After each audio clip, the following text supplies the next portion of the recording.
This is the livestock portion of our video series on our adventure here at Pine Meadows Hobby Farm. This morning we're going to be visiting baby chicks, so stay tuned.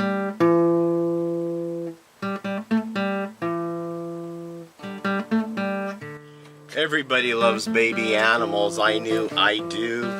I've always loved baby animals, so today we're going to be looking in on the chicks, and I'm going to be sharing some information with you on what I'm doing with all these chicks here at Pine Meadows Hobby Farm.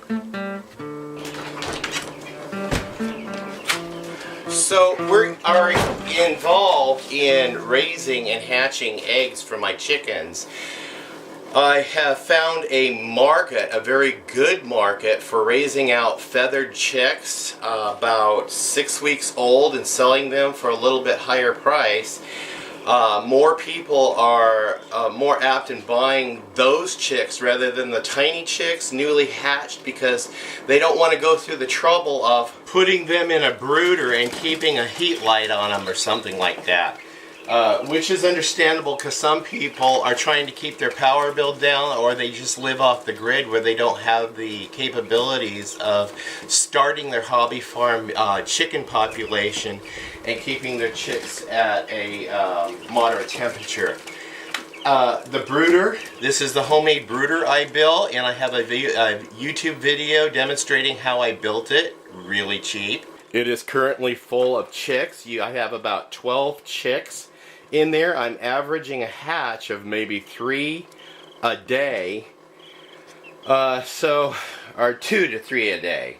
Some days I only get 1 hatch. But anyway, a couple of these chicks are ready to go out into the grow-up pen because they're feathered out pretty good. I've got one that was just hatched yesterday, and a couple of them in there that was hatched the day before yesterday. You'll see the heating element in there. Let me get this off and I'll show that to you. This heating lamp, it's not a light bulb, but it is a heating lamp. I'm going to go ahead and turn it off. This is broke. That's how come I use this. I just saved it because I get this thing works, but this on-off switch does not work. So this is a heating element without a light, so it allows them to sleep at night in the dark. I have a regular lid to put over this in the night to keep the heat in. But I put the screen on during the day because we're having temperatures, triple-digit temperatures this week. And it's going to get 95 degrees today, or 98 degrees today. So I go ahead, turn that off, let the heat of the barn just keep them warm. Plus the body temperature of all the chicks will keep the new hatchling from getting cold. Let me rinse their water out. Yuck. Okay, there you guys go. Later I'll fill up their water with all fresh, cool water because I got to move some out into another pen. Anyway, there's 12 chicks there. I just changed their paper 3 days ago. Actually, I just changed it 2 days ago. They're messy.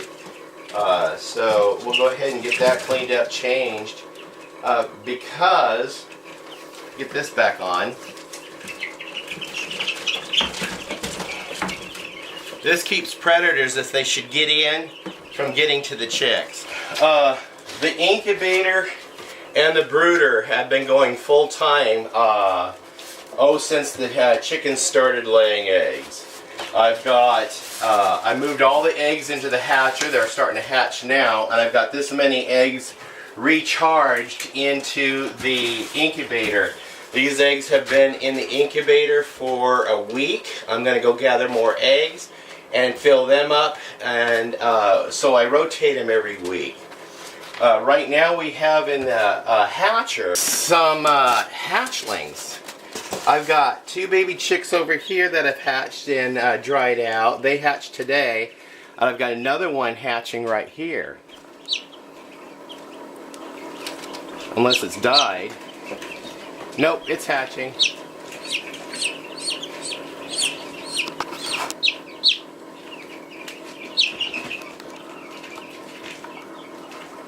So we're going to get the lid back on these guys so they don't get too cold. Shoo fly shoo. And a side note on these incubator and hatcher is the incubator. Remember in a previous video I replaced this thermostat that blew out. I got a free replacement from the company and it's working just fine. This thermostat right here, the STC 1000, I have a couple of videos, one on installing it and one on programming it. Well, this is doing fabulous. The evidence is the hatching of the chicks. So it's working out really good. Right now I have a promise order to a gal who wants 11 hens and 1 rooster. So I got to keep hatching chicks until I can figure out which ones are hens and which one is rooster. And the way in a chick you could tell when they're, I believe, 2 weeks old, you look at their tail feathers. A rooster will have a more prominent tail feathers developed and a hen will not. She'll have more of a stubby tail. And that's one way I've learned you can tell the sex or the gender of a chick early on in its stage of development. I have not quite developed the skill of turning them over and peeking at their little sex organs in their vent when they're hatched. I just haven't developed that yet.